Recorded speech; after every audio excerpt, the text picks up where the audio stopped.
brought to you by Silver Pumps.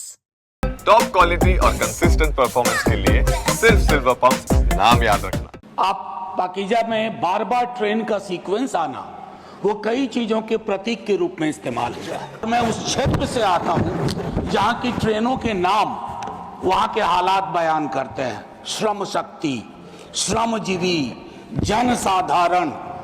Vande Bharat अभी तक हमारी किस्मत में आया नहीं है। यहाँ न्यू दिल्ली रेलवे स्टेशन पे खबरें आई कि सीसीटीवी ऑफ कर दिए गए। Shri Manoj Kumar ji Jha 5 minutes.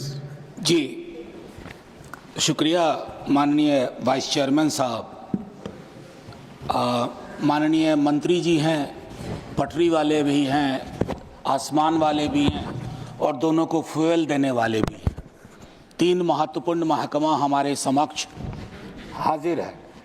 Sir, railway amendment bill pay चर्चा हो रही है, लेकिन आमतौर पे मैं देख रहा हूं कि रेलवे को लेकर के जो सार्वभौमिक चिंता है वो बिल से ज़्यादा व्यक्त हो रही है। तो मैं 2-4 चीज़ें उसमें, माननीय उपसभापति जी, सबसे पहले तो हमें ये जानना होगा कि भारतीय रेल की हमारी अवधारणा क्या है। मैं 3 फिल्में ले रहा हूं। पाकीजा, जिसमें ट्रेन बोलती है। आप पाकीजा में बार बार ट्रेन का सीक्वेंस आना वो कई चीजों के प्रतीक के रूप में इस्तेमाल हुआ है। दूसरा, गमन, माइग्रेशन की पूरी पीड़ा। और मैं उस क्षेत्र से आता हूं जहां की ट्रेनों के नाम वहां के हालात बयान करते हैं। श्रम शक्ति, श्रमजीवी, जनसाधारण। वंदे भारत अभी तक हमारी किस्मत में आया नहीं है। मैं कुछ बातें, माननीय उपसभापति महोदय, और एक फिल्म है कुली, उसके भी क्या निहितार्थ थे हम सब वाकिफ हैं। तो भारतीय रेल के साथ कम से कम इस सदन में कई लोग ऐसे होंगे जिनके जीवन के उतार चढ़ाव के साथ भारतीय रेल का ताल्लुक रहा है। मैं उनमें से एक हूं। अपनी जिंदगी के हर पड़ाव पे भारतीय ट्रेन ने मुझे सुकून भी दिया है और मुझे सोचने समझने की शक्ति भी दी है, खिड़की के पास बैठ करके। माननीय उपसभापति महोदय, ये कोइंसिडेंस नहीं है कि आज मैं सुबह बाहर अपने घर के खड़ा था, कुली मोर्चा के साथी आए और उन्होंने अपनी चिंताएं मेरे समक्ष कही।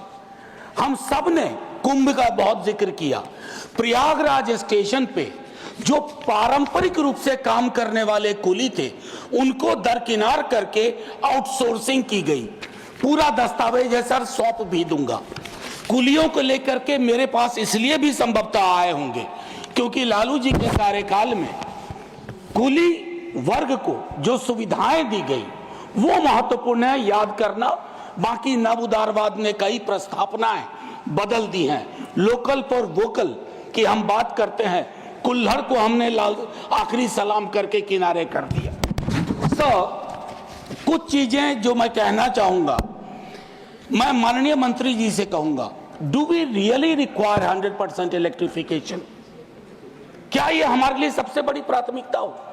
उस रूट पे भी इलेक्ट्रिफिकेशन, जहां दिन में सिर्फ एक गाड़ी चलती है यहां से वहां, और मढ़ौरा में जो डीजल इंजन बन रहा है जिसकी कोडल लाइफ 30 ईयर्स है, उसका क्या होगा? अभी भी मढ़ौरा में निर्माण हो रहा है। माननीय मंत्री जी से ब्यूटिफिकेशन पे बहुत खर्च हुआ, अच्छा लगता है, लेकिन एंड यूजर को क्या हासिल हो रहा है खूबसूरत चमचमाती स्टेशन से? क्योंकि मैं देख रहा हूं सर, प्रीमियम ट्रेनों पे जो प्रीमियम है सरकार का, वो बाकी ट्रेनों को नहीं है सर। हाल में मैं तमिलनाडु एक्सप्रेस से गया था। माननीय मंत्री जी से मैंने एक दिन लाइटर वेन में आग्रह किया था कि आप अपना प्रशासनिक अमला लेके विजिट मत करो, वेश बदल करके उन ट्रेनों में जाइए।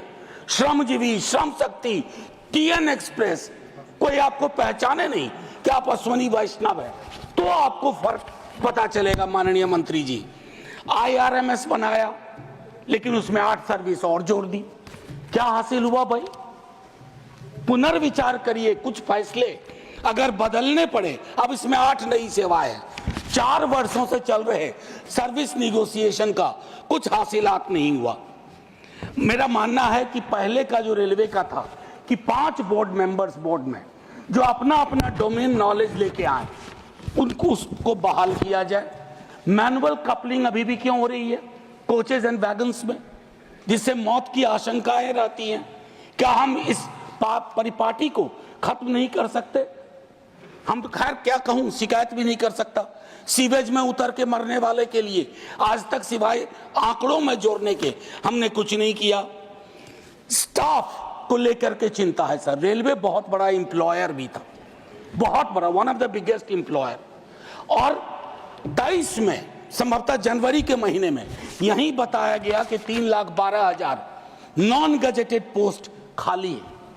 उसके लिए हमारी क्या चिंता हुई? समाप्त बस 30 सेकंड और दे दीजिए जी, बस 30 सेकंड। भारतीय रेल के भविष्य का सवाल है, हमारा भी भविष्य जुड़ा हुआ है। और सेफ्टी को लेकर के मेरे कई साथी बोल चुके हैं, मैं उस पर टिप्पणी इसे इतना करना चाहता हूं कि जब कवच की चर्चा हुई, हमने बहुत सारे विजुअल्स देखे, बहुत तरह की बातें देखी, लेकिन उसके बावजूद अगर इस प्रकार की दुर्घटनाएं होती हैं, जैसे उसके लिए एक अकाउंटेबिलिटी मैकेनिज्म, अक्सर हम देखते हैं कि भगदड़ भी हुई यहाँ न्यू दिल्ली रेलवे स्टेशन पे, खबरें आई कि सीसीटीवी ऑफ कर दिए गए। हमें चिंता इस बात की होती है कि लोग ना जान जाए, बगैर इसके कि किस प्रकार हम इस तरह की चीजों को करें। अंत में आखिर मैं आपसे आग्रह करूंगा सर, भारतीय रेल इस देश के मन में रची बसी हुई है, उसको इतना आसमानी ना बना दिया जाए कि हमें अपने हाथ से दूर जाती दिखे। वंदे भारत से कोई विरोध नहीं सर, बहुत चलाइए वंदे भारत, लेकिन जो आपकी पुरानी ट्रेन थी जिसमें 80% आबादी आज भी सफर करती है, उन ट्रेनों की क्या हालत है उस पर भी विचार करें। शुक्रिया सर, जय हिंद।